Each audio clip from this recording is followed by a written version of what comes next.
Hello and welcome to episode number 55 of Girlstreamers.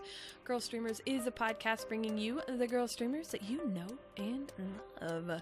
Girlstreamers is a community that supports and promotes girls that stream. We are a bi-weekly podcast and we'll be introducing you to some amazing girl gamers and allow you, the viewer, to get to know some of your favorite streamers. My name is Nymphadora, and I will be your host during this interview, and with me tonight is the lovely Shanbot. This is normally a live podcast, but today we have pre-recorded because unfortunately we had to cancel for Shanbot's originally scheduled podcast, which was supposed to be on the 19th. I do apologize. My shoulder decided to stop working properly, and I was in a lot of pain. But we did get a chance to record it, and so we are posting it this Sunday, and I hope that you guys enjoy it. And as always, we will be available for download on iTunes, Stitcher, Google Play, and YouTube. So how's your week been? My week's been super busy. Just a lot going on at work lately, so that's how it's going. You are a front-end web developer, correct? Yes. I work with I work with HTML a lot, and I work with like CSS and JavaScript. Not quite skilled enough to call myself full stack, but working on it a little bit at a time. So. Man, the last time I used HTML seriously was in college, which was early 2000s. That's how old I am. That's what HTML like 1.0 back then? I don't know. I'm not sure. We're on 5 right now, so. It's probably HTML with no numbers back then. So how'd you get your screen name? So my first WoW character is a Pandaren named Shanaraya. It always starts with WoW. It always starts with WoW. I think that's like the first like time that you're gaming with internet people, like is MMOs and WoW. So that's the first time that I was like developing an identity that was online rather than just me being the dorky girl at school who plays games sometimes. So, but yeah, I was Shan because Shanaraya is a little bit long. And then the bot comes from a really ridiculously long joke in a Skype call one night where I was joking about being a robot. And so I'm Shanbot now. You know, when I first saw your name come into, it was some random stream. I don't think it was a Girlstreamer stream, but it was another stream. And I was like, or maybe it was in Discord. I think it was when you came into Discord because I thought it was another bot. I get that a lot, actually. He's like, that's a really sophisticated bot. And I'm like, yeah. I cannot remember because there's a running joke that all the bots that we ever use in Discord hate me. You'll have to ask Carice about that story. But every time, because she's the one who technically owns our Discord, so because she runs it and everything, her and Dead Mannequin, like they own the Discord. I mean, because one person has to actually own it or whatever. Own it. So they're the one. She's the one who's always bringing in the bots and getting everything situated, and they always change. And so I think you came in about the time a couple started, like we were going through new bot system, and I was like, that's a new bot. Interesting. Okay, all right. And it took me about a day to realize you were not an actual bot.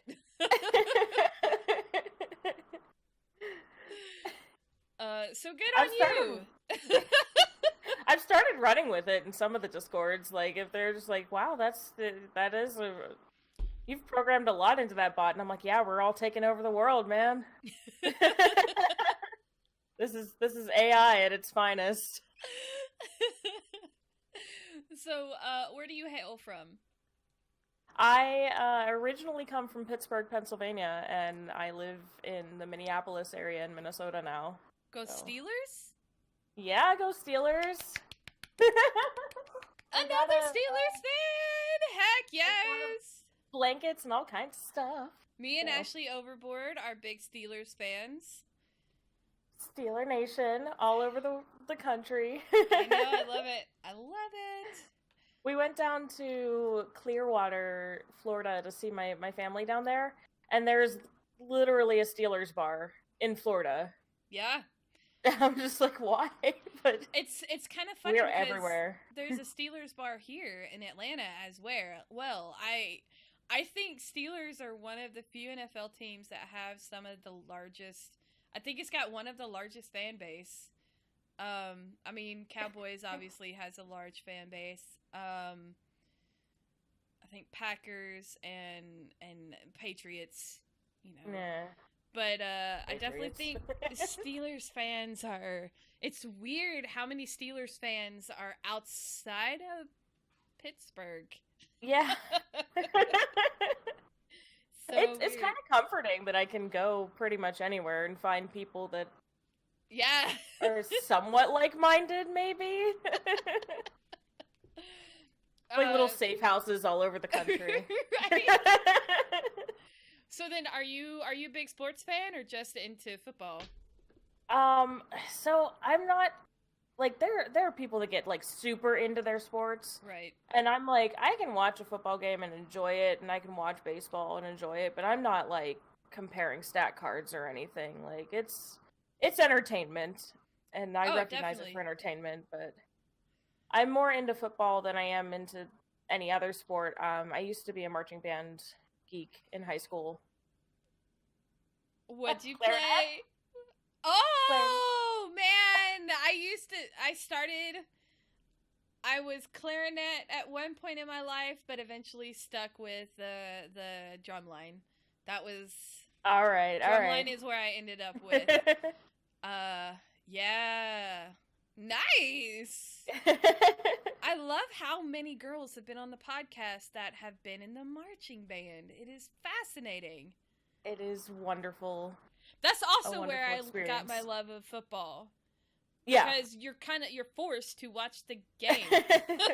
You're just there, so you might as well try and learn about it or enjoy it. It's like you're forced to watch the game, or else you're gonna be bored out of your mind. Except when you have to play. And in the stands, it's usually not the woodwind section that plays. It's usually the brass and the drumline section that plays in the stands, unless you're doing like the fight song or whatever. Yeah. At least for our marching band, because we always made up like these ridiculous, like we started learning like ludicrous songs and stuff like that to play. We had fun. We had a lot of fun. That's cool. Yeah, we gotta set up our fantasy football. Well, we've set up our fantasy football league, but I love fantasy football. I actually find that really enjoyable. I watch more games now than I used to because of fantasy football. So you might, depending on like the kind of games and stuff you like, you might have fun with that. But you know, of course, we do it with friends, so that's what makes it fun, because we can shit talk each other. Yeah, definitely. So, what is the first game that got you into the gaming world? So we talked about WoW a little bit, like getting into the like online gaming world, like with other people. Mm-hmm. But the very first game I ever remember is Secret of Mana, which was Why does that sound familiar? That was Super Nintendo. Okay. Way back '93. They just got a remaster a couple years ago, or this year actually. There was a remaster for PS4. Okay, maybe that's why. I think somebody else also played that game. Okay. It is something like what, because when I was really little, like that was when it first came out, and I played it because my dad was playing it, and I was like, oh yeah, I can have a little sword and I can go hit rabbits and things. I didn't understand what was going on, but I liked the music and everything. And then I am almost done with the remaster that just came out this year, and it is just this a whole lot bigger of a game than I thought it was. And it Oh. is just it the story is great, the music is great. I love everything about this game. And It's a Secret of Mana. All right. I'm yes. looking at this. Secret of Mana. What is this? Oh, okay. Okay. Yeah. I see. Okay. Okay. Okay. All right. I recognize this. I never played it, but I recognize it. That's Yeah, what's it's okay. yeah. Nice. So that was my first one. Nice. So you definitely bought the remastering. How long have you been playing it then? Like, is it So taking you a while to get through it? it's taking me a while because I take a long time to do things when I'm playing by myself. Like I just run around and I'm like, "Oh, look at this. Oh, look at that." Oh yeah, me too. And there's there's extra little like cutscenes and things in the remaster that I keep playing through. And Oh, so okay, cool, cool, cool. so that's and I play it. I've been playing it like around my streaming schedule, and then I moved this year, so it's just been taking me a while to find the time to sit down and do Right. it. So Nice. That's awesome.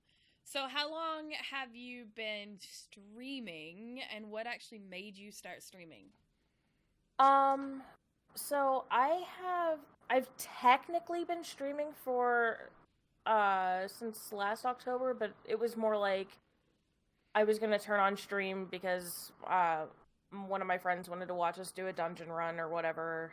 It was something like that. It wasn't like streaming, like putting on entertainment for the mass public. I started doing the mass, yes, the world. I started doing that early March, so that's technically that's when I started like that's when I considered myself a streamer at that point. Um, and it was I don't there's like a lot of things. It was like a lot of people being like, "Oh, I'd like to watch you do this," or "You would be a cool streamer," or whatever. And I'm like, but I don't really like talking to people, and I have anxiety, and I don't like being on camera, so like, why? But I did it anyway. I think I was watching a friend of a friend stream, and she was streaming Final Fantasy or something, but I was just watching her, and I was like, okay, I could probably maybe do this for like a week or two. And then I started, and a friend of mine was there to like support me and like push me through it. And he was just like, "This is amazing. This is wonderful." And I was like, "Okay, I'll keep going." I You know, guess. I have to say, very, very few of the girls. So we are on episode. This is episode 55. So we've been doing this over 2 years. We're on because it's bi-weekly, so it's episode 55, and out of 55 episodes, I believe maybe 3 have been extroverts, and everybody else has had that same response of, it just kind of helped get me out of my shell of being an introvert. And because I'm actually a pretty shy person, I am, as an extroverted person who is naturally drawn to stuff like this and is like, oh yeah, I can do that just fine. How I'm trying to figure out how I want to ask this. Like, how does it feel to like do that and get out of yourself essentially and put yourself out there like that? Because I know it's got to be a completely different experience for you versus me, because I like being the center of attention. So I really don't, but you know. It's kind of like, I'm not sure how to like explain it. It's definitely pushing the comfort zone a little bit. But it's not. It's more like giving a presentation to start with. Okay. Because when you start and you don't have, you know, a lot of viewers or anything, or you're just going live for the first time and you don't know what you're doing, it's kind of like just giving a presentation in front of a class where you're kind of talking at people. And that is nerve-wracking in and of itself. Like, just giving a presentation to your classmates is horrifying. Yes. I've started treating it, so for most of my life, I've done, like, community theater, and I've been on stage, and I was a band kid, I was a theater kid, I like anything that was performative and musical, I was in, I was into that. But, so, I've been treating it sort of like a stage role, where there is Stream Shan, that is a slightly different character from, like, my real life. Yep, totally makes sense. So, like, I kind of, you know, I get dressed up, I get in costume, and I get in character, and So you truly make it like an entire experience, an entire performance kind of deal, without having to do like an actual persona. Yes, I'm. It helps me, like, because otherwise I just get, I get stage fright. And I like look at the camera and I'm like looking at my go live button. Sorry, I just smacked my mic. I just like, bleh. Otherwise I'm just like looking at it and I'm like, so like I have to like separate that. I have to create almost a character and treat that. That totally makes sense. So. See, I am the complete opposite. I will roll up out of bed, be like, I ain't turning the camera on because I haven't showered, but we're gonna go. Or either I'll just be like, this is what you get. I haven't showered. Okay? You can't smell me. I don't care. We're gonna go play some games. It's so funny. That is, wow. And see, the misnomer about extroverts is that we all want to be the center of attention, which is not at all what an extrovert is. We just like people. We like to talk to people. We get our charge from people, but you can over stimulate that, like especially at conventions. I get overstimulated at conventions. And the largest one I go to is Dragon Con, so I always have to take a week to decompress. But I guess like as an introvert, because you get your stimulation without having to have like that physical content or anything like that, you still get that social aspect without having to be in the same room with those people. So it kind of, I would think that streaming would actually be a perfect wheelhouse for introverts, because you're not physically in front of all of these people, and if you have to disconnect, you can totally easily just straight up disconnect. Right. That is exactly the thing, is that I can pull back, and I don't have to, like, I'm in my safe little bubble here. Right. This is my house. So, I'm comfortable here, and then if things are making me uncomfortable or whatever, I can end the stream and I can go and sit on my couch and decompress with my cats. Yeah. That's totally cool. I just love the differences in I love that aspect, that so many of the streamers are people who do struggle. I mean, I struggle with anxiety. But so many streamers who struggle with anxiety and just introvertedness. I know we're getting off topic from the actual conversation. Well, I mean, we're learning more about you, but I just when you've been doing stuff like this, you start to know you start to notice similarities and things like that. And that's one of those things that I just find absolutely fascinating. And I love how the human brain works. I love how the human mind works. I love how humans work in general, even the not so good ones. To me, it's fascinating. Like, if I had It is. ever gone into science, I totally probably would have gone into, like, brain science of some sort, whether it be psychology or psychiatry or even like brain surgery itself. Like, I just find that functionality of humans just so fascinating, and this is kind of my way of doing that, I guess. So I just find that similarity across the board very, very interesting.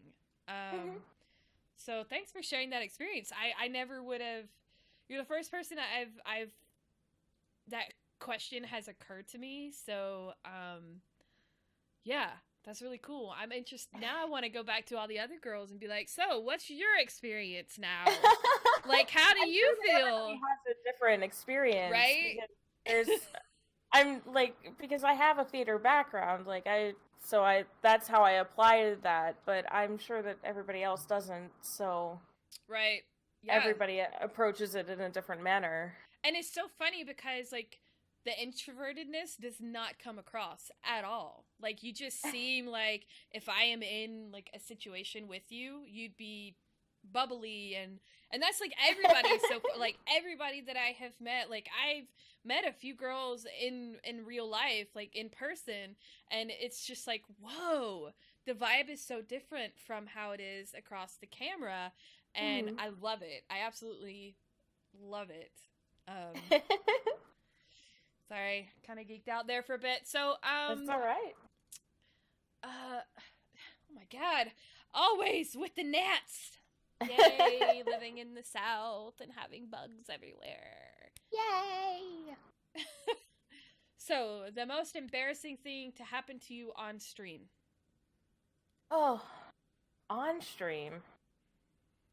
I don't know. Like, I don't know.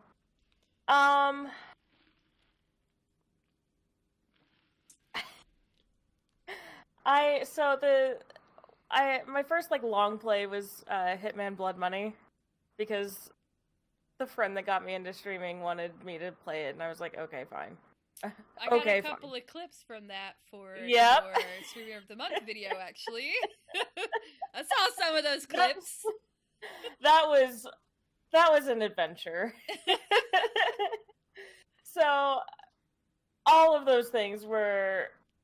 people were coming in, like, I think I had my first like large scale raid during that series, and all these people are piling in, and they're looking to see, like, I don't know what they're expecting, but they're getting me, and that's me who shot the wrong person in the head, because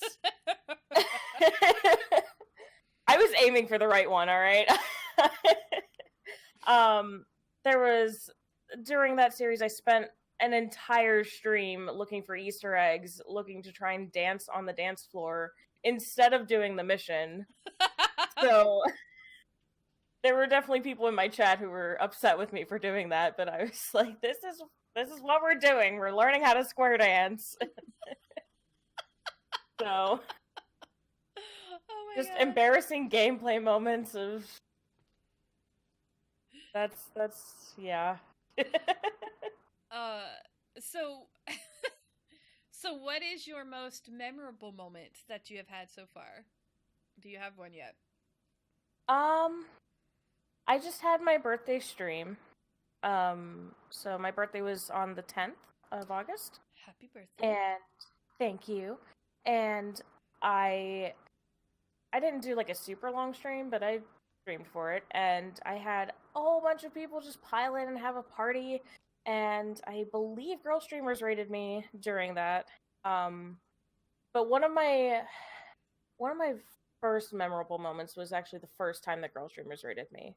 And this isn't, like, navel grazing or anything. This is, like, I think I had just joined. Like, it was, like, my first or second week in the Discord. I didn't really know anybody. I was really unsure about a community and what was going on, and I had no idea. And you guys all piled in during a stream. I had like one other person all night, and then there was suddenly 20 people. I So we're remember all that, just Ray. hyping. Yeah. It was me. It was my doing, actually. That's why I remember. Yeah, were it. you?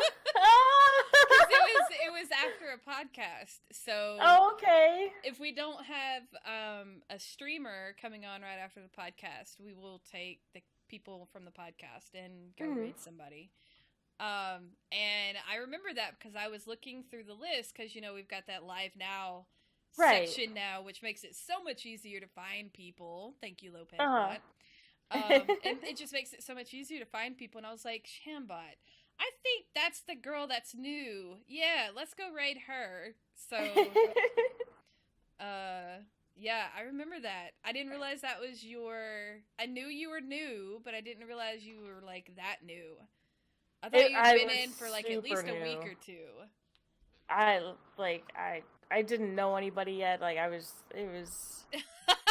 and it was like, I was just like, this is so great. It really, like, boosted my confidence, and, like, Aww. It was just a great moment. And I like to try and raid the newbies after the podcast because we tend to have a good amount of people in the podcast. So I'm glad to. I'm quite proud to have been a part of your most memorable moment. Aww. Thank you. Super kawaii. So, what type of games do you like to play and stream?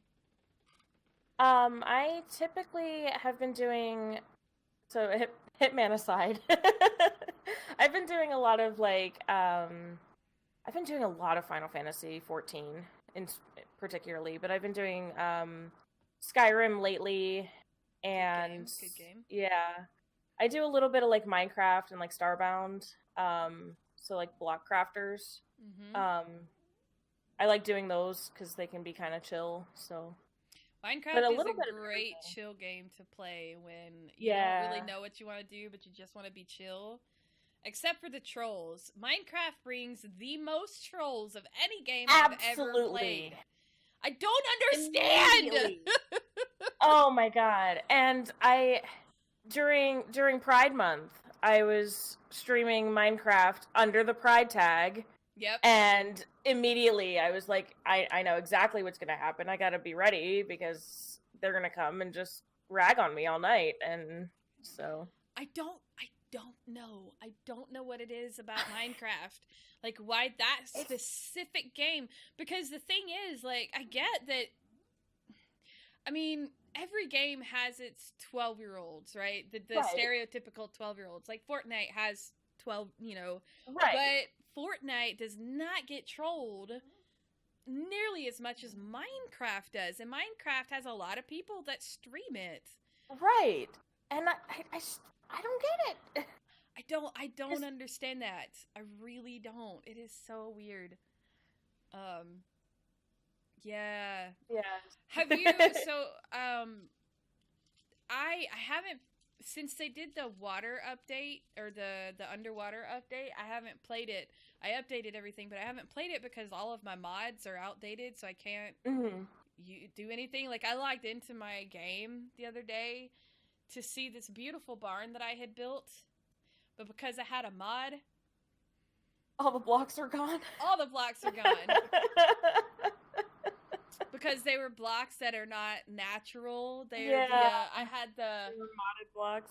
Plenty of biomes mod. So yes. Oh god, I'm so sad. I'm so sad. And it was beautiful. I worked for like a month on that barn, and I wasn't even finished with it. I was finally working on the inside. Like, it is this massive barn. I log in, and I'm like, oh crap. Oh no. So I haven't logged into Minecraft since then. Because I'm so sad. I that totally this thing understand. that I worked so hard on is no longer there. I totally understand. And one of my followers was like, do you have a backup of it? I was like, no, I've never backed anything up on Minecraft. He's like, you may want to do that. I was like, I know now.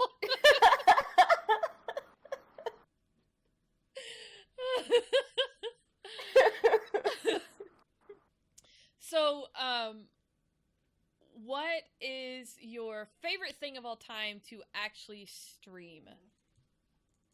Talking with my hands a lot. No, I've been doing it too. Okay. So I do like streaming like the MMOs because there's a lot of things that you can do in them. But my favorite thing that I've streamed so far has actually been Dream Daddy. Oh my god, that game is so fun! I love it. So I feel like dating sims have the potential for just good stream moments. Just like, especially if you get into like acting the characters out and you read all the stuff that goes on, and it's just like, it's voices. so much fun. Yes. The goth dad sounds like a vampire because he's into the Victorian era, right? Oh, I love it. I have so much fun with it. What does your dad sound like? Your dad? He sounded like me. I was like, I'll give my voice a rest and just make him sound like me. Because I made him look like my actual husband. He was bald with like the gray 80s like shirt, right? Like, it's really weird how much I was able to make him look like my husband. It's so weird. I was like, y'all, this looks like my husband for real. And like my friends are like, that's creepy. Because there's not a lot of customization. No, there's not. But there's enough to go, ooh, this is fun. I can customize it, right? Right. And I'm like, this is creepy how much he looks like. If my husband were a cartoon, he'd look like my dream daddy. Like he was rotund. He had the bald head. He had the pointy nose. Like, it was awesome. It was awesome. Oh my god. Did you give your dream daddy a specific voice? I did. I didn't mean to, but I was just reading out, and then all of a sudden I was like, Amanda, how are you doing today? I'm your father.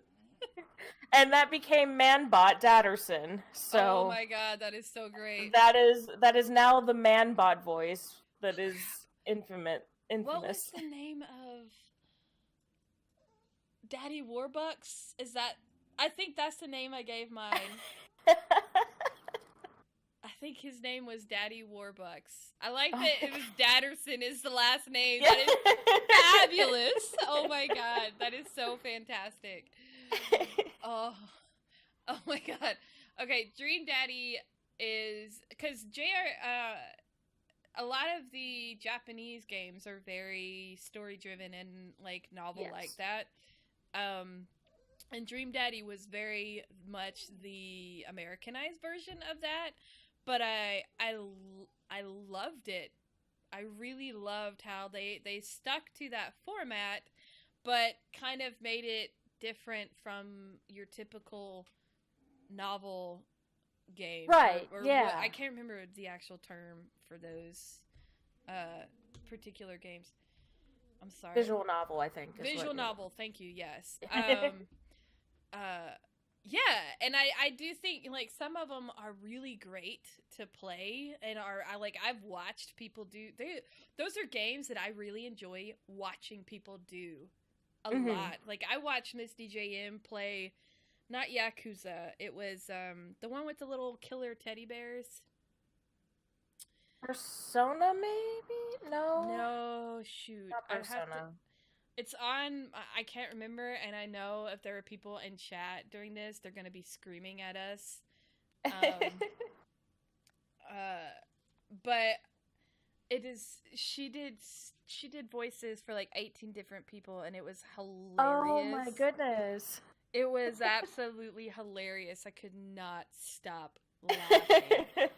I will look at, I know it's on my Steam wish list, so... We'll continue with the questions, and I'll come back to that when I figure it out. Okay. So, do you have a main game, or are you just kind of a variety streamer? I am mostly a variety streamer, but Final Fantasy XIV has been kind of like my anchor, where it's been like...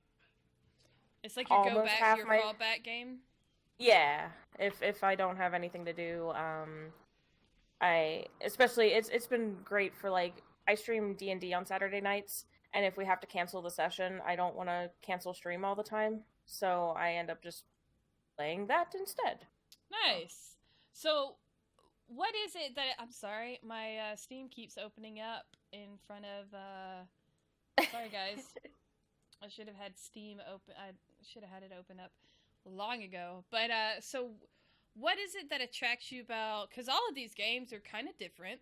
You've got your MMO. You've got your, block building creative sandbox games. And then you have, the visual novels and stuff. Like, what attracts you about all these different games? I'm a huge fan of a compelling story.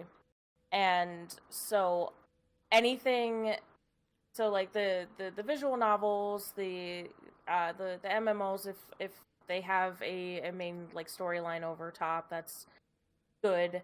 The the crafters are honestly the ability to Danganronpa. Okay. Have you heard of that?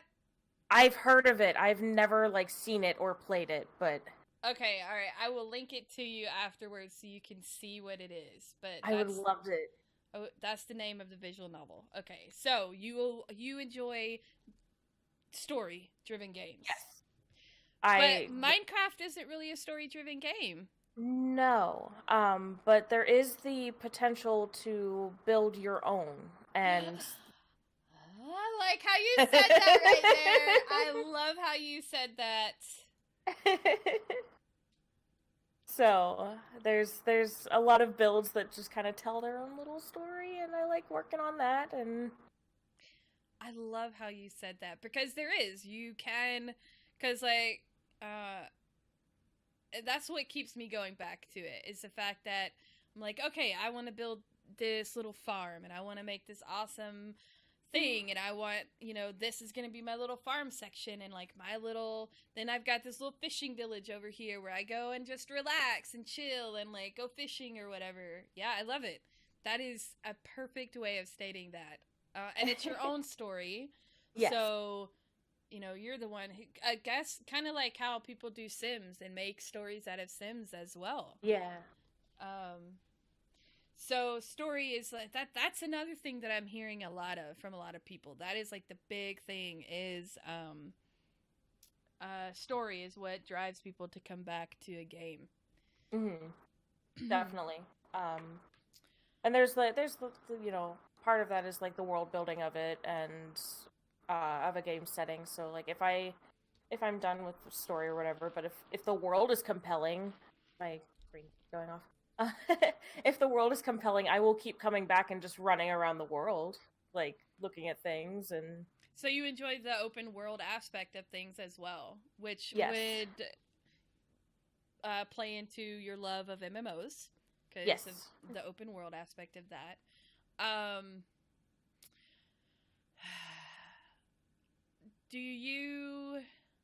I had a question, a follow-up question, and then I lost it. Never mind. I guess I won't ask the follow-up question.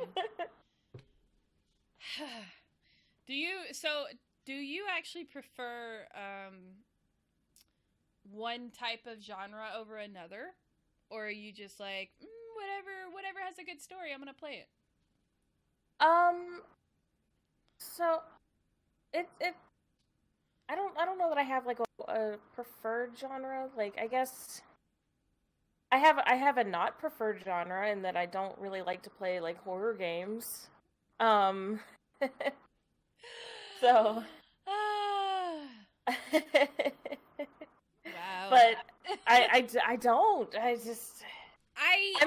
very jumpy. So like I'm sure it'll be entertaining it when I do because I'm going to eventually. But I'm sure it'll be entertaining for my chat to watch me be jumped and scared all the time. But I don't play a lot of horror games myself. In fact, it's a wish for my followers for me to play them more because I do that. But I'm like, yeah, no, we have to hit certain goals for me to play horror games. You pay me and I'll play the horror game. Other than that, I'm not willingly playing the horror game. But I will say, if you want to do something where you do play a horror game, very good that has a fabulous story is Layers of Fear. It will scare the crap out of you at the beginning, and then you'll be like, all right, I know what's going to happen now, and you'll be able to finish it out. Because that is the one issue I had with that game, is halfway through the game, I realized exactly where all the jump scares were, and it did kind of become predictable. Okay. But, it's still a good game. It is a beautiful horror game. Beautiful horror game. I did actually, like, there was a promotion or something. It was free through Steam, I think, and I picked it up. Yeah. Because I tend to do that a lot, where if a game is free, I will just kind of click on it and pick it up and be like, okay, well... I think Twitch had it for free at one point as well, which I didn't claim it because I already owned it. But yeah, okay, so if you have it, I recommend you playing that game. It's a very good horror. And there's a lot of clips of me screaming of that game. It's very entertaining. I would love to watch you play that game. I'll definitely consider it. Currently watching Kink Nightmare play through that game, and since she already watched me, she's a horror fan anyway. Like she's a big... okay. So nothing like jump scares her. She's just like, oh no, really? They're like, her reactions are funny in a different way.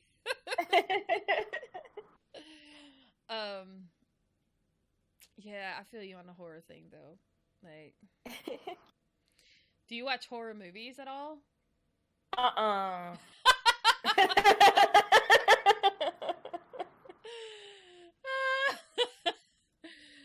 man. All right, so my next question is, what games are you excited about that are coming out soon? Oh, I don't know. I'm not up on the news or anything, so I don't even know what's coming out soon.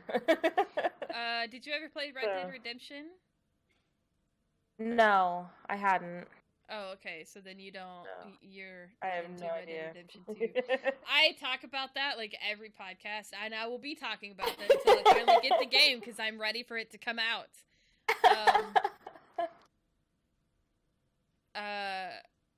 That's cool. Like I don't stay. The only reason why I'm so up to date is now because I have the news show that we do with Cosmic Bulletin. Right. So I have to stay informed. But before that, I kind of didn't really pay attention either, so don't feel bad. It's like, oh, something came out. Cool, I'm going to go check it out. Yeah, I wait until things come out. I think, like, because I've been ruined by the Kingdom Hearts 3 hype, which has been building and building and building for years and years and years, and finally I'm just like, okay, well, I'm not caring about this anymore until it's actually, like, physically in a store. That is and completely understandable. I think I just started treating everything like that. I'm just like, okay, well, when it's out, I'll play it, but I don't care until then. Sometime in 2019. That's all we know. But they said that for 2018 as well. So yeah, we'll see. We'll see. Maybe. So, if there was a game that you could have a reboot or a remastering of, which one would it be? Or have they already done the one you'd want to do a rebooting or remastering of? Yes, they did. They did Secret of Mana, and the Spyro remaster is coming out, I think, soon. Yes, it is. That I'm excited for. September. It comes out in September. That I'm super excited for. So that's. I want that as well. I want because I never got to play it all the way through. So I'm excited. I think I did like once. I don't remember if I ever like finished it. I tend to like get all the way through to like the last boss or whatever and then not finish. So 'tis the life of a gamer. So Jak and Daxter I think could get a reboot, and I like Jak and Daxter a lot. But Legend of Zelda Ocarina of Time could get a reboot. That I think would be a really good one for a reboot. And it's funny, it's not like it is one of the best Zelda games just because of the people who enjoyed it. But, like, if you look at the game itself, it's not the best made Zelda game. It's not. But popularity, it is, like, one of the best of all times. I would love a reboot and, like, a whole collector's, like, edition kind of thing of all of the Zeldas, personally. That would be great. Even the old school stuff where, you know, it's the little 8-bit Zelda. I love the 8-bit Zelda games. They're so fun. So, yeah, I would be down for an Ocarina of Time reboot. And the 3DS port was just not enough. and I have it on my 3DS, but I do too, and I can't. I'm like, nope, I don't want to play this on here. No, no, I don't like it. It doesn't work it just doesn't work the same. The controls are a little bit more. They're a little awkward to work with all the time. It's more you gotta rigid. be touching the screen sometimes, and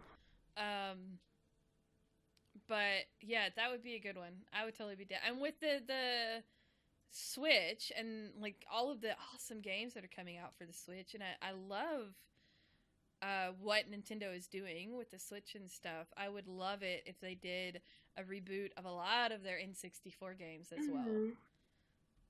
I definitely think the N64 games would be a hot commodity for a rebooting or remastering of.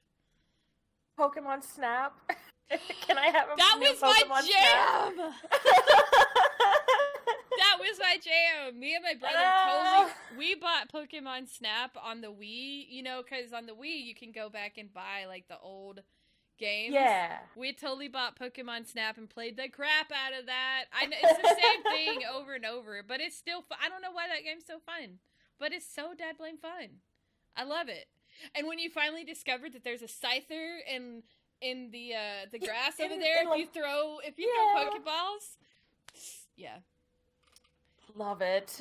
Pokemon Snap was my jam. They can do so much with it now with how many more Pokemon there are, Oh man, there's just make so a completely new Pokemon Snap game? Hell yes. Yes, that would be awesome. Did you ever make the Pikachu do lightning on the surfboard? Oh my god, I think so. That was the hardest one for me. Yeah. It's the hardest one for me. It'd be like me and my brothers being like, okay, we gotta do this just right or it's not gonna do it. And I'm like, okay. Oh, man. Fun games. And 64, some of the best games. Seriously. Great era. So is there a game that you would like to play again as if it were the first time? Secret of Mana. How did I know that was going to be your answer? Over and over again. Pokemon Crystal, specifically, because that was the one that got me into Pokemon. So I'd like to. That's second gen. Okay. That was the first color one, and it was the first one you could be a female. Okay. So that was magic for me, just going through and being able to be, even if it was a blue-haired girl, it was a girl that could catch Pokemon. And yeah. So. I played. I started with Yellow, Pokemon Yellow. Mm-hmm. So I started. That's the first one, I think. Yeah. And then I didn't play. I didn't play most of them after that until recently with Omega. That was when I first got back into it. I know, I skipped everything. I skipped a lot too. We did Gen 1 and Gen 2, and then I skipped everything up until X and Y. So by the time I got there, everybody's like, well, what are these other starters that you like? And I'm like, I don't know what they're called. This one's blue. Oh, man. This one's a turtle. I like turtles. Okay, good. I don't feel so bad. Yeah, I kind of... Well, because when they were coming out, I was I was in high school going into college, so I didn't have a Game Boy at the time, and I didn't like see the purpose in it at the time because I just wasn't into it. I mean, like now I look back and I'm like, man, I wish I had those games to play right now. But Sun and Moon, I really enjoyed. Have you played Sun and Moon? I didn't finish. I didn't finish either of them. I think I just like burnt myself out on Pokemon. But the new format and everything was. I really liked it. Me too. I really enjoyed going around the islands and. I loved. I ended up getting Moon, and it was just. I actually enjoyed the story of it. It was actually really cool. And I have a 2D. I don't have a 3D, but you know, still same. It's the same thing. Yeah. But nobody plays with the 3D on anyway, so. Yeah, it would annoy the crap out of my eyes if I had 3D. It hurts. So, what is the oldest game in your backlog that you haven't beaten yet? My backlog. Final Fantasy VII, I think, is the oldest one. Because I've never like, there was a time that I was dating a boy and I borrowed his copy to play it, and then we broke up, so I had to give it back, and I never finished the game. And then I got it on the computer, on my PC, and I just haven't played it, so it's one of those like. Sounds like a game you need to play through on stream then. Yeah. It's just one of those old. Like, yeah. Pretty old. It's one of those like it's a game that when I mentioned that I haven't played it, certain people are like, "Oh my god." Oh, I know. And I'm like, I just haven't played it. It's just a video game. Like, I don't understand that. It's just, I don't get that whole, like when people tell me like they haven't seen certain movies, you know, I will do, oh my god, how awful. But I do it in jest because like everybody has their own thing. Not everybody is into the same things, right? Like, right. why is it so blasphemous? And I feel like it's worse in the gaming culture than it is in like any other culture. It's like, oh, you haven't played this game but you call yourself a gamer, or you haven't played this Final Fantasy game and you call yourself a Final Fantasy fan.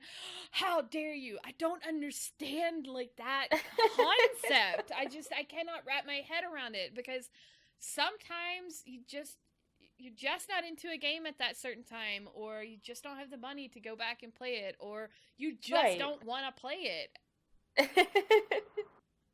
You can still be a gamer.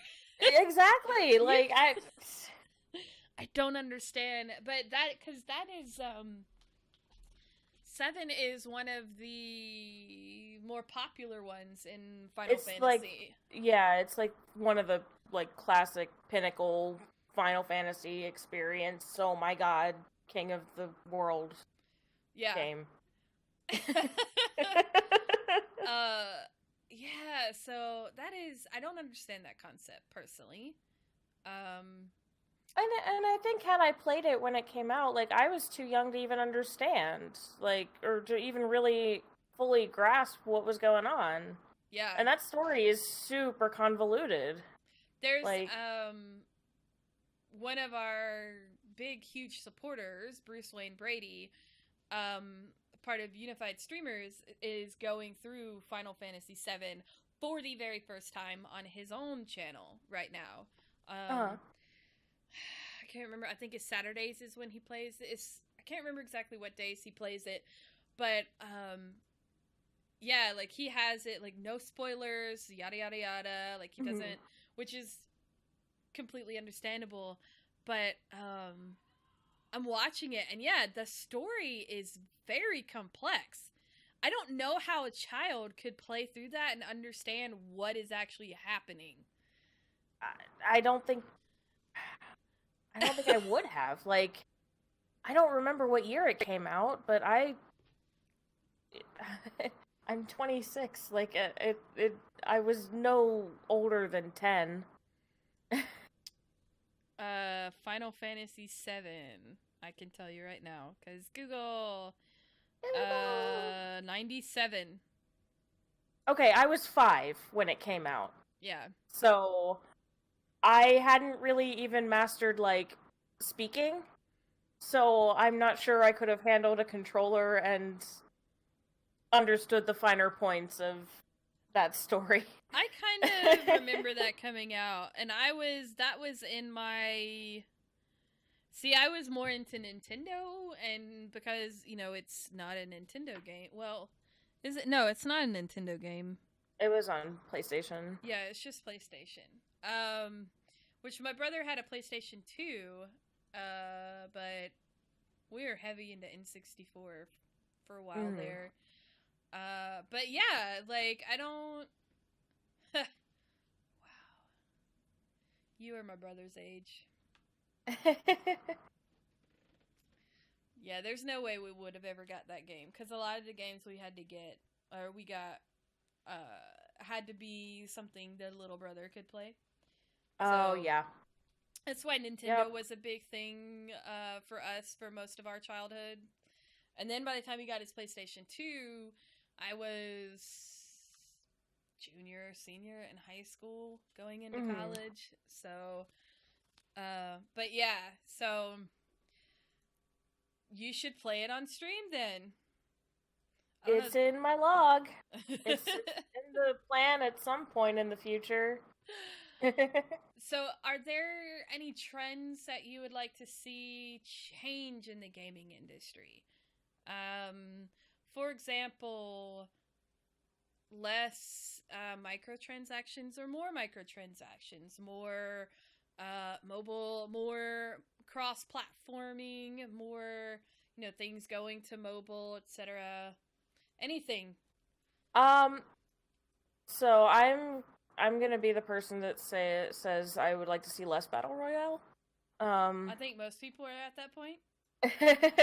I feel like it's a huge bandwagon that everybody's jumping on for no reason. And definitely, because Fortnite makes money with it. When Fortnite is fine. Fortnite is its own little thing that can exist and be successful by itself, and everybody else doesn't need to like try and hit in on that. I don't enjoy playing battle royale games all that much, so it's just a personal like I don't really want to see it all over the place. I want to see them, more, but not on stream as much as I used to, because it is getting boring. But I'd also like to see I like to see cross-platform like integration of things. So Final Fantasy XIV is on the PS4 and on PC, and I believe both of those systems can play together. They're not separate. So It's not like if you're on PS4, you can only play with PS4 people, which I think Overwatch still does. I'm not. I think Overwatch is only. Well, Overwatch is you can't cross any of them. They wanted to, but the process that it's going to take is not worth it, because especially with the fact that there's a reason why they chose not to. The lag is one of the reasons they chose not to, because they're pushing the competitive thing with Overwatch. But like for Fortnite, you've got Xbox and PC, but PS4 won't. You can, if you have an Xbox person with you and you're on PC, somebody on PS4 can't join you, and vice versa. If someone's on PS4 and playing with PC, Xbox can't join you. So, but they can sort of cross-platform, except the consoles can't play together. And that to me is like stupid. It is. Because that goes back a little bit into like why we were talking about not playing certain games or whatever. If you didn't have the console that they came on, and you didn't have the money to get the console, you weren't going to play the game. So I think just making the games more accessible for people to play and to play together is a good thing. I think I understand like competition yeah, and all that, but look at how many games are created to be on any console at this point. Very rarely do you have like actual Xbox content. You have Halo. Mm-hmm. You have more PlayStation content, more Sony content. Right. But a lot of that content is still playable on PC, and the same with Xbox. A lot of that content is still playable on PC. Mm-hmm. So I completely agree with you on that. Like, that is the death of the console right there, is the fact that you are making us choose a console. Because I don't have a problem owning a console and a PC. What I have a problem with is owning 4 different consoles plus a PC.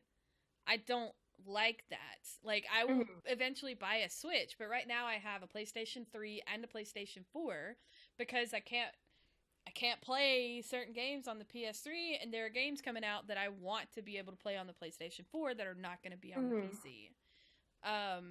But yeah, I agree with you on that. It would be nice to see that integration, and I think eventually they're going to be forced to do that integration, or they're going to not be making any more money because people are just going to stop buying. Like, people are not buying consoles as much as they used to. They're not going to get the next gen console quite as quick. Like, I've had a PS3 since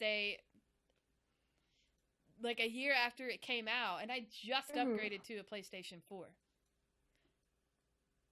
There was I think so in my household we got the PS2 and the PS3 like when they came out. Mm-hmm. We were in line to get them the day they came out. I didn't get my own personal ones for quite a while because I wasn't living on my own. Anyway, I have them now. But the PS4, we waited. Yeah. And I just got a PS4 like this last Christmas. Yeah. That's because who can afford like $500 for a console when you can spend that money on a computer, a decent computer, and play the games on the computer? Yeah. Yeah. And it'll last longer.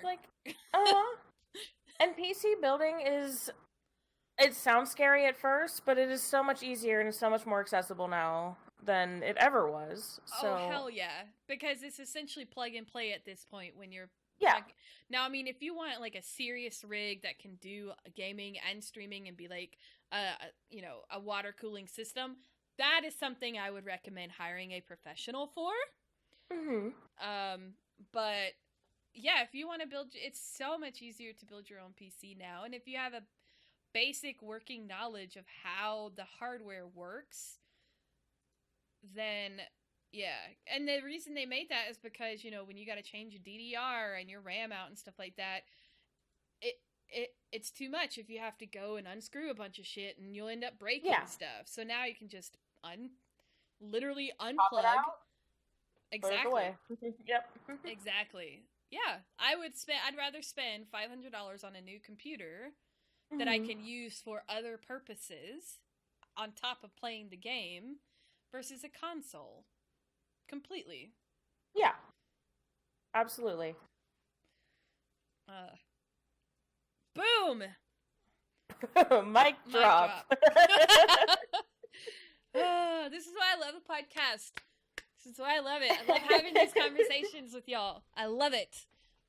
So, excuse me, to get into a little bit more personal stuff here, who inspires you to be the woman you are today? So I thought about this question a lot. Because there isn't any, one person. Mm-hmm. It is, there's a whole tribe of people. And not all of them are other women. So one of them is my father, and who gave me all kinds of these life lessons and, is the type of person that I want to be. there have been a whole bunch of teachers in my life that have inspired me in different ways, whether just to keep pushing forward or to expand my boundaries a little bit more, to go out and try new things just because. Yeah. And if they're not good experiences, then they're not. And but you did something, so there's a whole bunch of people just in my life that I want to emulate and hopefully be an okay person. I like that you use the term tribe. One of my colleagues in the indie film business consistently says, "Find your tribe, find your tribe." And what she's specifically talking about is find your group of people that inspires you, that lifts you up, that helps you create your content and helps you create your films, and find that tribe of people that you can surround yourself with to help make your stuff, because that's the only way you're going to make it in indie filmmaking. Not necessarily people who are going to give you money to make films, but the people who are actually going to get their hands dirty and help you with that, because you're going to help each other with that as well. And I think that parlays into just real life very well, because it takes a village to raise a child. Yes. It really does. And I think that that's easily forgotten. When we become adults, it's easily forgotten that, you do need to surround yourself with those people that are going to continue doing those things for you. And continue inspiring you and continue encouraging you and helping you be a better person, because we are by nature social creatures. There are the outliers who are very not social, very non, they just can't handle it, and that's fine. Yep. There's nothing wrong with that, but genetically speaking, we are a social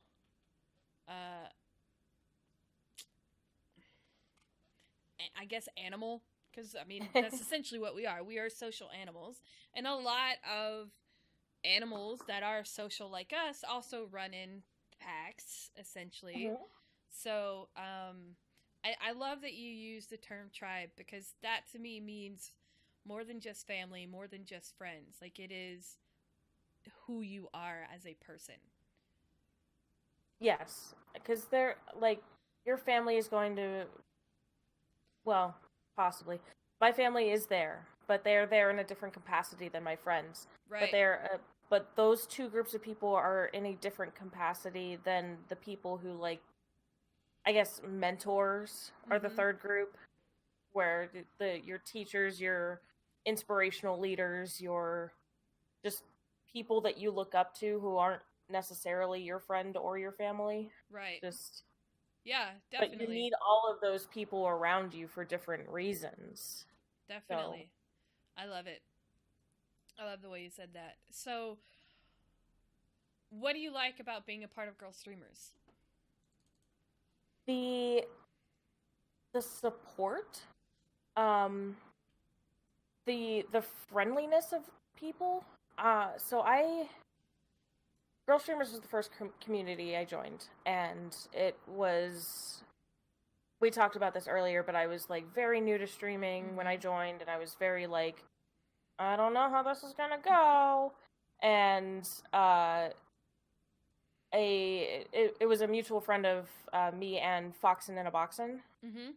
So our mutual friend was the one who was like, you need to join this community because they really helped Foxen out and they're good. And I was like, okay. So I get in here and I'm like, I love Foxen. I don't know anybody. Foxen is so great. And at first, like, the Discord was kind of quiet. I was expecting like a way more active Discord than it is. Which is fine. It is totally okay. It's absolutely really, because we get a lot of people saying it is too active. Really? Yeah. It is a lot slower than some others that I've been in, and it is way less overwhelming. So I get Wow. in here and I'm like, That's the first time I've ever heard that. All right. I feel like there's some like discords and chats that I've been in where things are going too fast and I don't even know who's talking, Yeah. like, to be able to join or anything. Being in Girlstreamers in the Discord in there, I was able to like get to know some of the ladies in there pretty quickly and figure out, like, put names to traits and things like that. But just like being able to be part of a group of women who face a lot of the same struggles that I do and are able to find ways to lift each other up has been amazing. Like, just being able to go in and be like, this guy was in here talking about, sexual things in my chat, and the other women are like, yes, I totally get it. Go ahead and ban him, girl, but I totally get your need to rant. And I'm like, yes, okay, all right. And sometimes you just need to vent. Like, you don't necessarily need advice or anything. You just need to be like, y'all, let me tell you about this crap I just went through. I've already handled it, but dang. Yeah. I love it so much.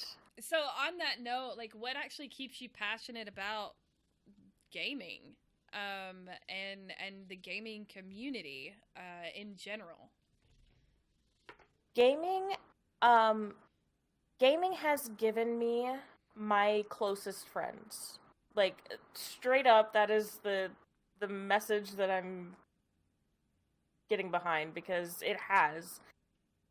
Because I don't make friends easily in real life, and I have issues getting out to, like, meet people.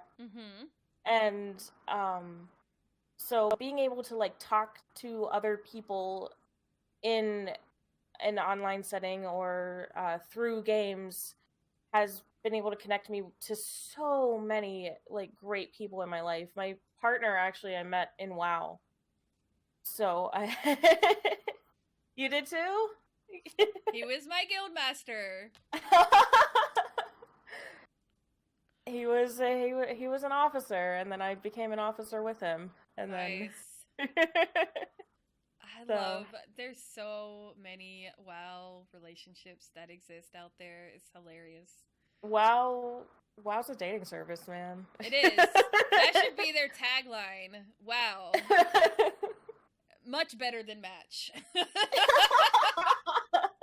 Oh my god, that is totally the podcast Much name. better than Match. Betterthanmatch.com. Oh my goodness. So, well, it kind of goes back to what we were talking about when you said that you can just disconnect if it starts getting overwhelming, because it allows you to have those conversations and get that connection that you need as an introvert and as someone who is nervous with people, in person sometimes, and allows you to still get to know that person and then slowly, integrate into, like, I hate to use the term real life, because this is real life. Like, yes, being online and talking to people is real life, but in person, it allows you to slowly introduce them in person to you, like, physically, right, and stuff like that, where you're like, I can actually touch your face, in the meat space. The meat space. Wow, that's another potential thing. The meat space. That is hilarious. I think that might be better than the last one. Dang. But yeah, that makes total sense to me. I've made a lot of friends through streaming, through gaming. So would you say that counters the toxicity that you have encountered? I think so. I think there's a lot of toxicity out there, and especially as a female gamer, I experienced a lot of it. But having the amount of people and the amount of people who are close to me and who I would consider like my closest friends, and they're people that I met through gaming or through streaming, that makes it worth it, because those are the people that may have also experienced that and can like commiserate with me, but are also just the kindest human beings.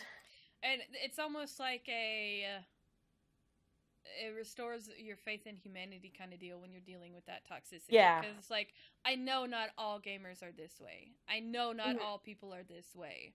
You know, they're just that select group of trolls. Yeah. That exist, and it's, you know, the same kind of people over and over and over again.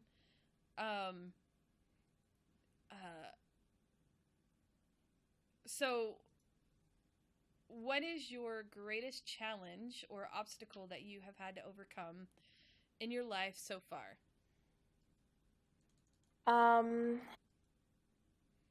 Finding the courage, I guess, to be my own person is... So I'm a people pleaser. That's one of the things that I've had to struggle with literally my entire life. Because I put everybody else, like, well, everybody else wants me to do this, so I should maybe do that, and it's not really the thing that I wanted to do. Yep. So, and that led me into, if I can get a little bit deep here, girl, you go as deep as you want. We can always go deeper. Damn, that's another good one. God, can always go deeper. Wow. We're getting on a roll now. Got 3 potential good names. I'm wondering which one we're gonna go with. So, but like that sort of tendency of mine led me into a pretty toxic and emotionally abusive relationship at one point in my life. And that was my low point. Yeah. But it is also the point where you get that far, and when I started like realizing what was happening, and I started like reaching for people to help, and they kind of pulled me out. Yeah.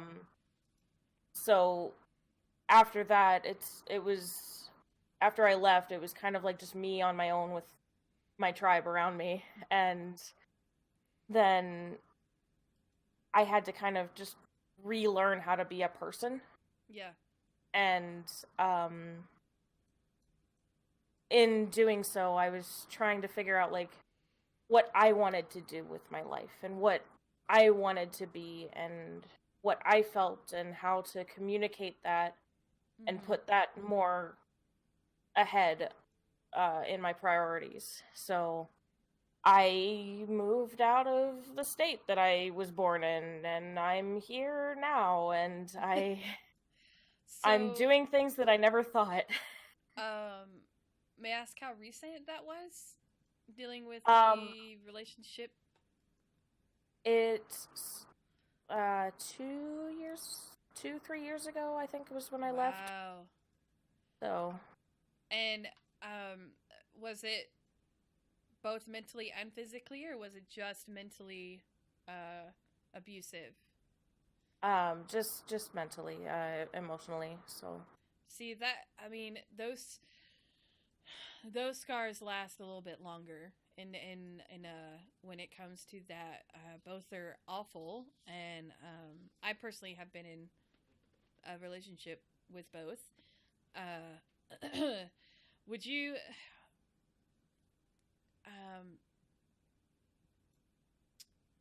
What is it that finally opened your eyes to help you see you didn't need to be there? Do you mind? First off, do you mind talking more about it? I'm all right. I think it needs to be talked about. I think more people talking about it would help. So yeah.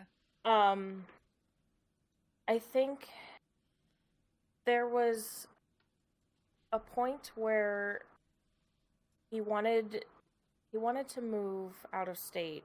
Um, and where we were going to move, he was going to be like in the neck of the woods of like his best friend in the world, who was also a woman. But in the process of doing that, I would have been completely isolated from everybody Mm-hmm. that I knew. And when I demonstrated what I thought was reasonable, hesitation for doing that, um, he got very upset. Um, and I think that right there was the moment that I was like, well, this isn't fair, and I'm gonna leave. Um, and it took me like 6, 8 months, more, I think a little bit longer than that, to actually get out. But that was the moment that I knew I had to leave, because I wasn't going to let myself be like caged away, I guess.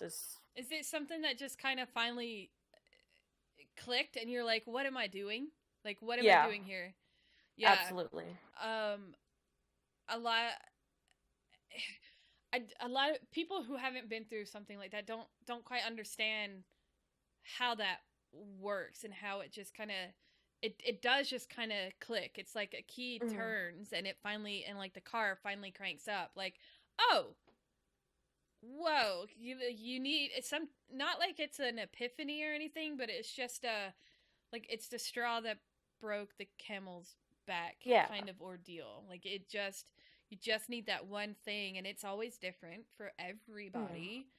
Um, and uh, it's it's hard, and even when you figured it out, it still took you 8 months to get away from the situation. Yeah. And a lot of those situations, when the victim is stuck in that cycle, it's because they want that love, they need that love, and they want to prove to that person that they're worthy of their love, and they want to make that person happy. Um, I didn't would you want say to. that's kind of, or would you say it's different? I There's still like a part of me now, and it's been years, but there's still a part of me now that doesn't want to believe that he was abusive. And I think Mm, that was the biggest thing, is that I didn't want to believe that somebody who claimed he loved me, who cared for me, who had done a lot of things for me, could be that type of person. that makes complete sense. That's because how could, especially with your background, like everybody that has claimed to love you has always been a good person up until Mm-hmm. that, right? Like this is completely going against what you know about love, essentially. Uh-huh. But I mean, would you say now that it wasn't actually love, or would you say he did love you in some aspect, he just didn't understand truly what it was? Or I I don't know. Like I I mean, honestly that's don't, a like, fair yeah. answer. I know I'm asking like some serious questions here. I don't I think like I think he was trying to love me, but I don't know if that ever like connected Yeah. fully. That's rough. I'm so sorry that you had to go through that, and thank you for, elaborating with me on it, but we will continue moving forward. I don't want to keep you in that in that discussion. But thank you for elaborating. So, if you could give your past self 1 to 2 words of advice from the wisdom that you have experienced, what would they be? If it could possibly change anything, just focus on yourself more a little bit. Um, just there are ways definitely to safely and healthily communicate your needs and get your needs met. Yeah. Without hurting other people. So do that. I think that's really good advice. When you say you're a people pleaser and stuff, do you have like almost a guilt aspect feeling like for trying to make yourself happy at all? Do you get that kind of guilt feeling? I do. And you feel like kind of selfish and stuff, right? It's like I yeah. shouldn't be excited that I just, won, $10 on the lottery or whatever, right? Like I should give that to the homeless. It's to the point too that I have issues like self-promoting. Yep.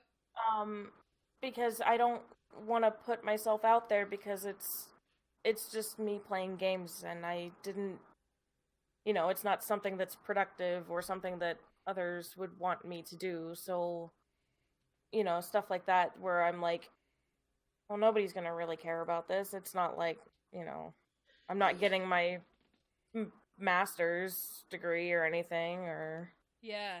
So there's that aspect. But here's the thing, and this is something I want you to think about. Why isn't it productive? Well, it is. It is productive. Right, you're a coder, right? Yes. Why wouldn't gaming be productive? Like, why wouldn't gaming actually help you become a better coder?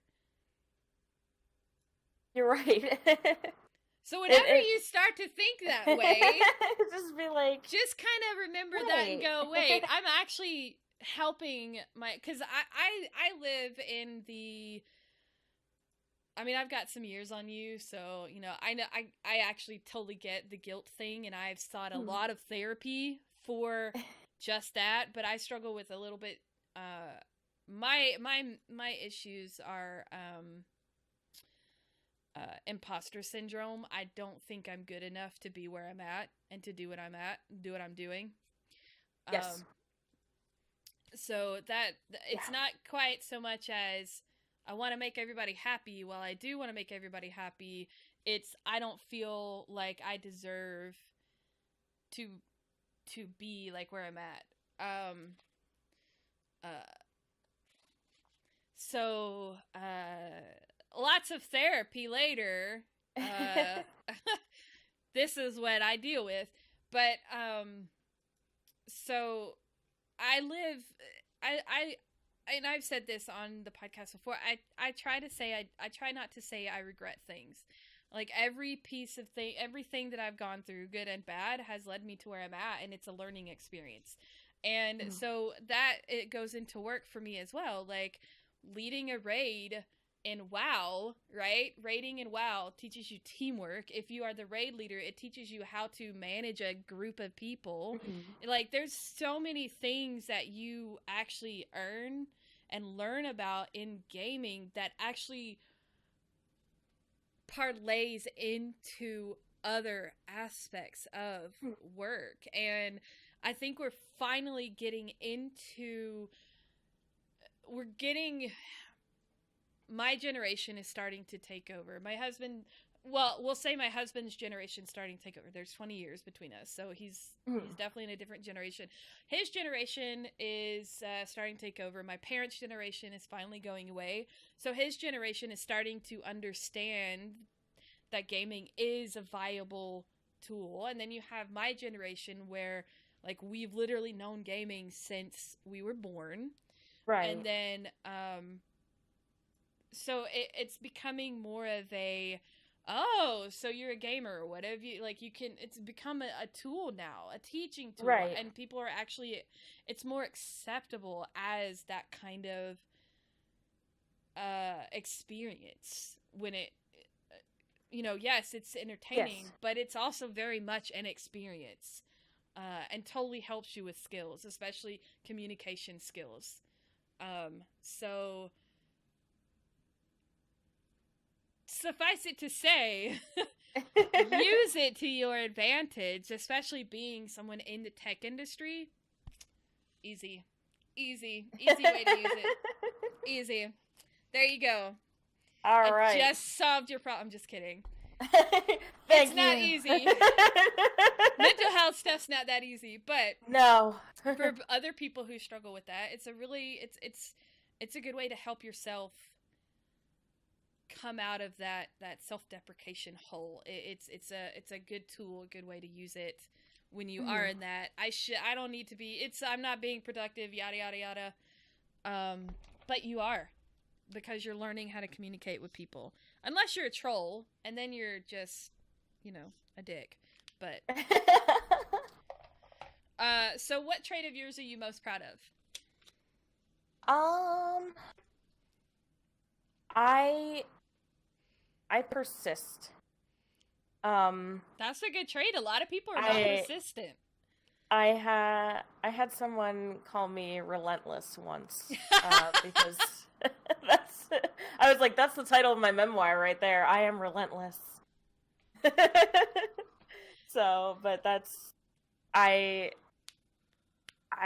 expect, I expect a certain standard from myself, and I will keep pushing until I meet that or exceed it. I expect the world to meet a certain basic standard of humanity, and I will push other people. You're gonna be pushing for that for a while. I'll keep going. You know what that's also called? A go-getter. Ooh. Then yes, I'm a go-getter. That's a really good trait. That's a very good trait to have, because a lot of people are not that you know how a lot of resumes, a lot of jobs are like, we need you to be a go-getter and to start things. A lot of people are actually not good at that. It's something that I do. Yeah. That's awesome. So what would you say is your greatest insecurity? I'm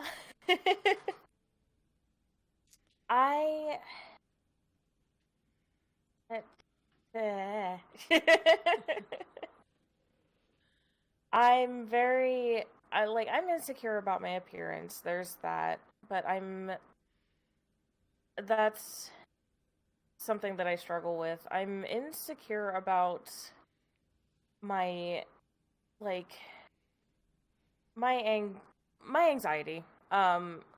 That's an insecurity because of the behaviors that I do because of it. Oh yeah. Okay, I get it. So, constantly questioning things that I know to be true is something that, my brain is like, why are you doing this? I'm like, I don't know. Yeah. I get it. I totally get it. That makes complete sense to me. You don't have to explain to me, and that makes complete sense to me. I totally get it. I can see that being a big insecurity, because then because it's halting in whatever you're trying to be productive with. It completely stops me, and then I have to either re-gear, or I start questioning why I'm questioning it, and then oh my god, you got into a spiral. Oh my god, yeah. Yes. I thought I was the only one who did that. No. I do that all the time. I'll continue saying something to my husband over and over and over again, in different ways, and he's like, honey, I get it. And I'm like, yeah, I'm convincing myself, okay? Because that's what I'm essentially doing. Right. But yeah, and then you start getting angry for questioning your questioning. Right. And then you start getting angry that you're angry at yourself, and then you get frustrated, and then comes on the depression. Right. Yep. And yeah, and then you're just totally bottomed out, and I'm like, oh, okay. Yep. Here we are. I totally understand. So, have you ever been trolled? Yes, I have. Any fun troll stories? there were the people that not only like came into my stream, but then went into my Discord, my stream Discord, and spammed literally the same message of just racial slurs and then their Twitch link. Wow. They were like, they said some awful stuff, and thank goodness that I have wonderful mods who caught that, and because I don't check my Discord while I'm streaming, obviously. Right. So they were just like loading it up, and my mods were just catching it as after they were done and banned them. But yeah, they were just very violent racial threats, and then their Twitch link. So I went to their Twitch link and reported them to Twitch and reported them to Discord. Jeez. Like, if you're gonna give me where you are, then yeah, I'm gonna come and get you. Wow. Like, here's my thing. Like, I don't understand that behavior because you're gonna get caught unless you're like doing it through the deep web or something like that, you know, on a special router or whatever. Right. It's really easy to find your IP at this point, right? Like, you're gonna be found out unless you are going through like 400 different things to make sure that you are, right? So, like, you can ban the IP. You can ban that particular person forever from something unless, you know, they move and get a new IP address. Right. But then you go through it all over again. Like, that's how Blizzard bans, like, gives people permabans, is they ban their actual IP address. And unless they get, like, a new, so essentially, whoever is on that particular router with that particular, company is no longer allowed to play. So, right. It just, like, I don't understand it. I really don't. I don't. There was the person too that came in like I was just ending and they came in at the last second and were like, "You're a fatty beach ball." And I was like, "Thank you." And I cut stream right there. like the last it was Minecraft. Oh, of course. It's always Minecraft. I haven't got the beach ball one. I've been told that I'm too fat to cosplay. Which is funny because I was making a Rose Quartz cosplay and she's a big girl. Right. So, I mean, character's fat. And she's like a giant. So, okay. Yeah. And then, let's see. I've been asked if I have mayonnaise for my blood type before. What? That one made me laugh so hard. Just what? I'm like, no, it's actually type O negative. So if you were dying, I could help save your ass, but it's not worth being saved. So wonderful. Yeah, that is the one that sits with me the most because to me it is the funniest one, and it's the most I haven't had anything like I've had the "you're fat," you know, "you're ugly," you know, the same crap. I've never had anybody else ask me if mayonnaise is my blood type ever again. It's the funniest shit. Why mayonnaise? Like, I of don't... all substances. Because it's all fat, I guess. That's yeah, it's a good one. The best. So, what advice do you have for new people getting into streaming?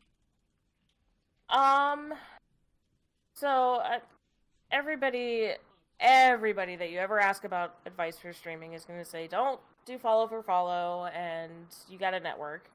And yes, don't be afraid to put yourself out there more than like once a month.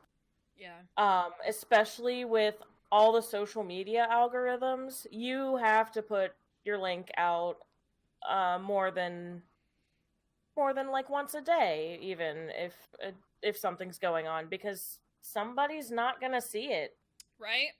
And not only that, like, don't make your Twitter solely about your stream. Like, actually Right. personalize your Twitter. Have conversations on Twitter, because that is what gets people to notice you, right? Yes. Like, it's that, oh my god, you're the first person that's actually mentioned the algorithm of how social media works. Because Miss DJ, I'm the social media person for Girlstreamers, which I'm the wrong person to do it.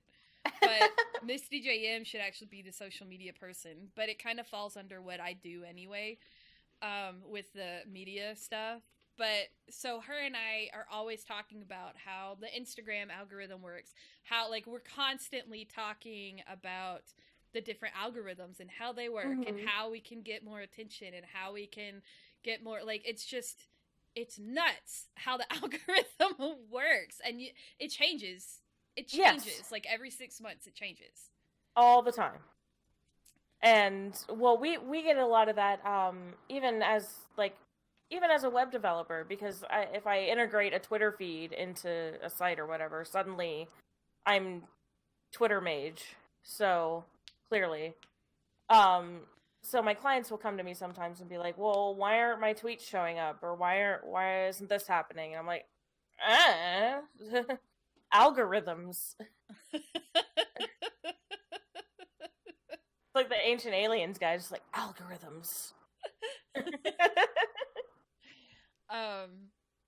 Yeah. So you gotta kind of like bait that and game it. Speaking of coding, remind me, has Dead Mannequin spoken to you about coding needs at all? Does she even know you're a coder? No, I don't think so. Okay, after this, after we're finished recording, I will tell you what we need. You might be able to help us, or at least point us in a direction. So any cool tattoos, scars, or piercings that you want to talk about? Yes. Okay. I have a tattoo. It is my only tattoo on my thigh, and it is a little purple Sphinx cat. And the story behind this is great. So the tattoo itself is like, it's cool. It's a little cat, whatever. But my best friend came into town from where she lived in Costa Rica, and she was in town for the week. Ooh. And so I was hanging out with her, obviously, and she comes up to me in the morning and she says, I'm going to get a tattoo tonight. Do you want to come? And I was like, okay. It was like one of my most impulsive decisions was just to get a tattoo on a Tuesday night because my best friend asked me to. And the proceeds for the tattoos actually went to support Planned Parenthood. Cool. So it was actually, yeah. It was, so I have a little pussy on my thigh. I would use that for the podcast title, but it's a little explicit. It's a little bit, but I love it. That is fantastic. You'll have to send me a picture of it. I would love to see a picture of it. I love tattoos. Yeah. I have a lot. It's not a... And I want more. I want more. Oh my goodness. I have no money for tattoos, but They're I want so expensive. So many... They are. I mean, I wouldn't ask them to be cheaper because they're works of art. Like, they're totally worth the money. Yes. But yeah, it's definitely one of those gotta save kind of deals. Yeah. I gotta get, like, my left arm's gonna be my nerdy arm. So I'm gonna have, like, Ooh. Doctor Who, the Horde symbol, you know, nice. You know, that kind of stuff. And yeah. then this is, like, my right arm is my sentimental arm. So it's, you know, well, I mean, they're both sentimental because, you know, nerdy stuff is, you know, all of my tattoos have a meaning for me. But, like, I definitely want a tattoo with commemorating my great-grandmother, my grandmother, and my aunt, because unfortunately they all died within the same 12-month period. Oh. And so I want to have, like, the 3 flowers that kind of represent them to me. And I want to put them down here. So I love tattoos. Absolutely love them. Yes.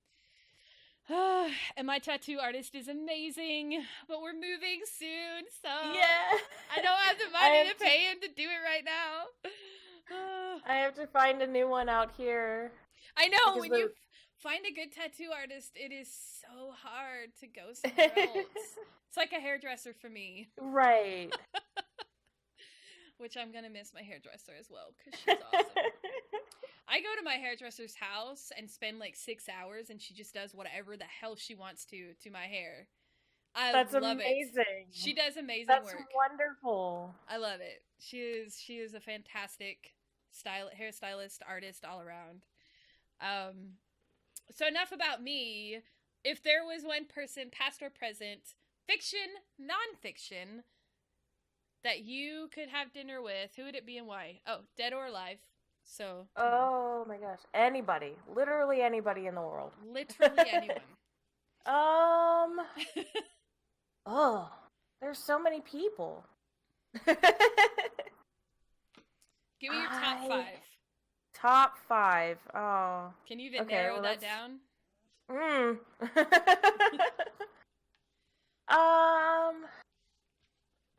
So I would like to have a meal with J.K. Rowling, because I'm a huge Harry Potter fan. Because of course, yes, yeah, you get it, there are a ton of other authors I would love to meet with. Just, Who are some of your favorite authors? Some of my favorite authors. Rowling, Anne McCaffrey. What books has she done? The Dragon Riders of Pern series. I'm not sure. I haven't heard of that. They are super fun. They're science fantasy, so they're loosely based in like sci-fi, and then it goes into the dragons. Anne McCaffrey? So. Anne McCaffrey, yes. Okay. All right, I'm gonna have to check her out. She passed away in the past decade, but she was still writing when she was like. Nice. I think she wrote until like the day she died.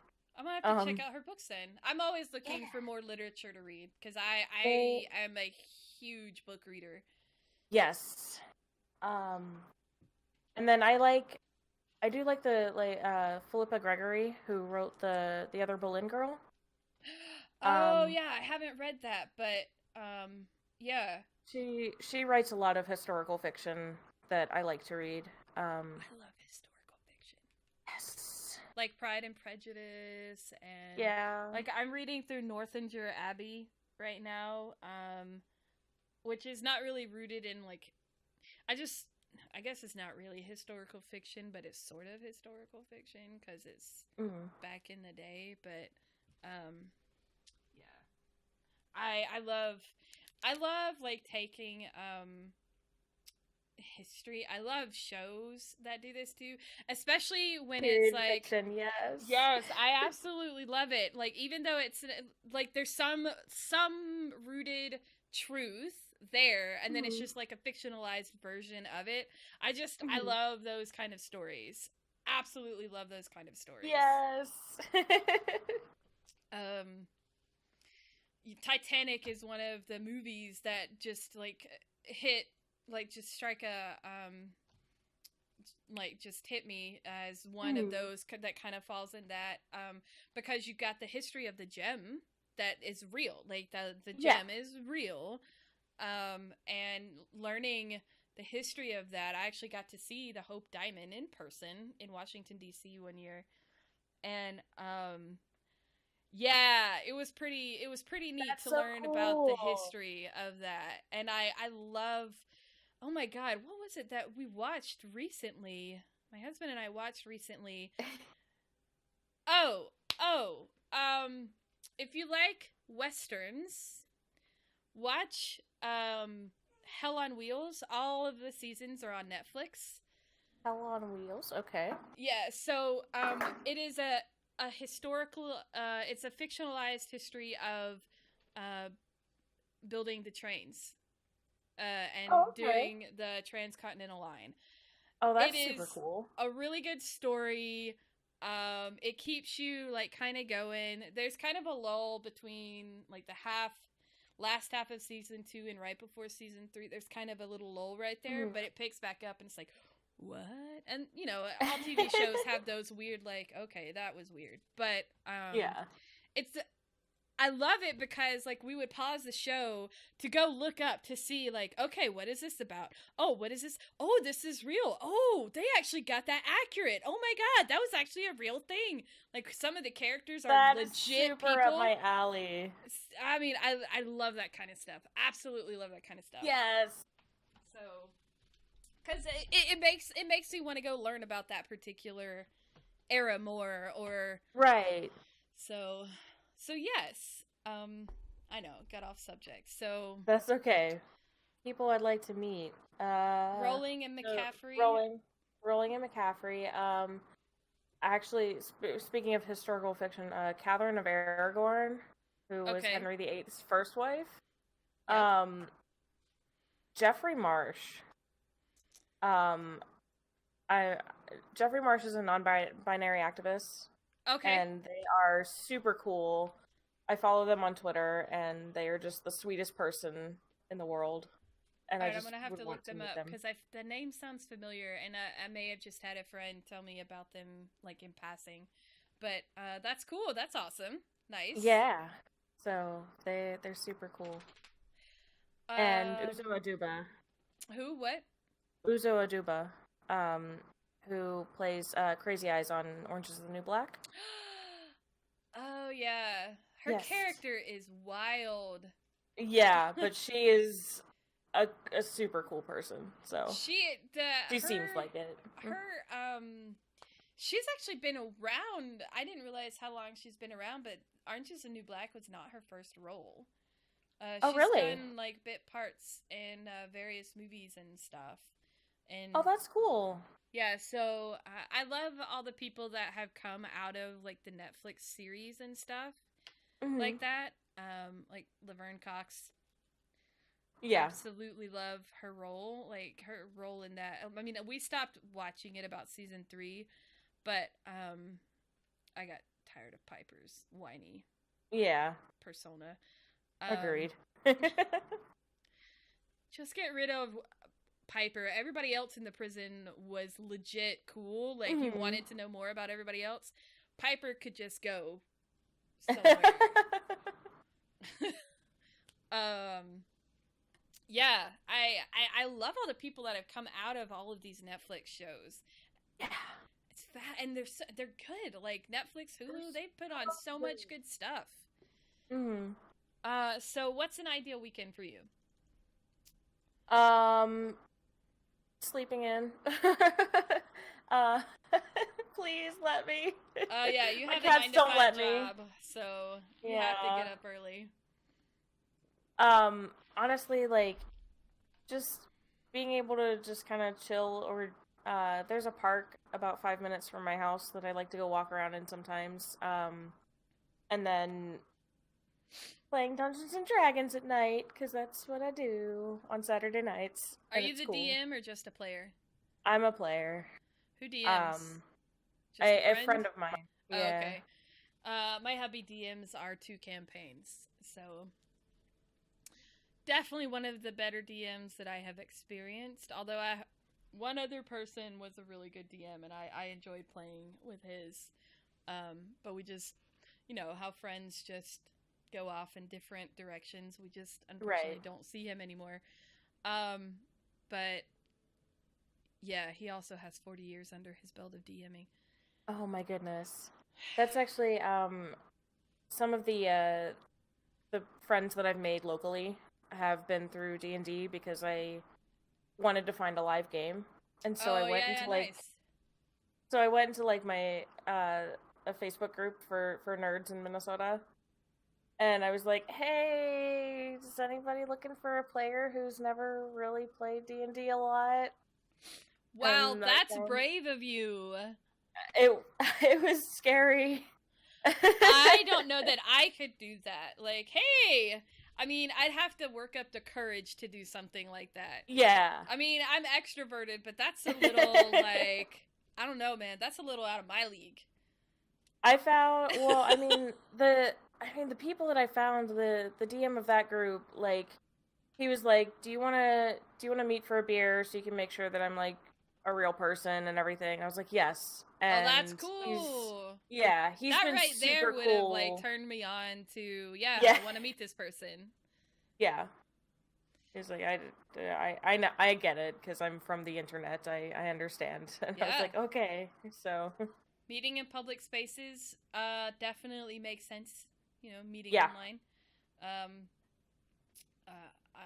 I met the hubby in an airport, so. So I've got 2 more questions for you, and then we can end this podcast. But what are you most thankful for? Thankful for the opportunities and the experiences that I've been able to have. There were a lot of things that I did, like, throughout my life that, they didn't work out, or they did, and I'm here now, but I'm thankful for being able to do them. Like, being able to be in marching band, being able to, I did cheerleading for like 2 years when I was really little, and even that was a bit of like working with a team and coordination and all that, and my family and my tribe, we keep going back to that, but like, I wanted to move to Minnesota, and I did that kind of on a whim because my partner lives out here, but I was just like, I'm gonna move to Minnesota, and my family, despite not really like understanding why I was going or why I wanted to go or needed to go, I got into vehicles and drove me 14 hours to move to Minnesota. Oh, that's awesome. Yeah. So that's like the people in my life who constantly are just there and holding me up when I'm not able to do that myself. Yeah. That's awesome. Isn't nice? So, my last and final question for you is, what is your strongest passion outside of streaming?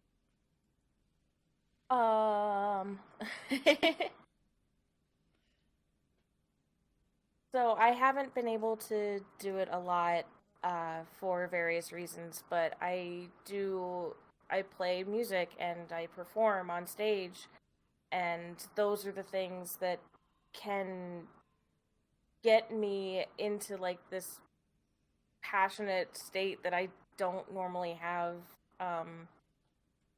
because I read and I game, and those things occupy me and stuff, but when I'm like making music and when I'm performing and working on a role, those are experiences that are made with like they're made with blood, sweat, and tears, honestly. And then also, and then also amazing talent and stuff.